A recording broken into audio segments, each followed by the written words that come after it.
Hi friends, ఇది వచ్చేసి ఏంటంటే వాటర్ సంపు. ఇది మెయిన్గా ఎందుకు కట్టినారంటే వాటర్ స్టోరేజ్ కోసం. ఇది ఈ పొలమానకి 12 ఎకరాల జాగ ఉందంట ఇక్కడ. అయితే వాటర్ సరిపోవడం లేదని చెప్పేసి ఏం చేసిందంటే వాటర్ సంపు కట్టిండు.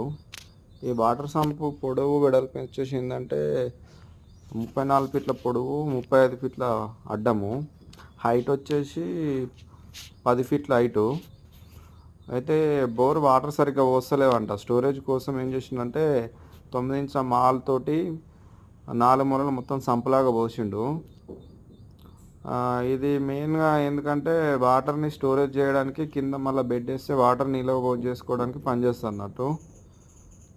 Okay friends, like and subscribe చేసుకోండి ఫ్రెండ్స్.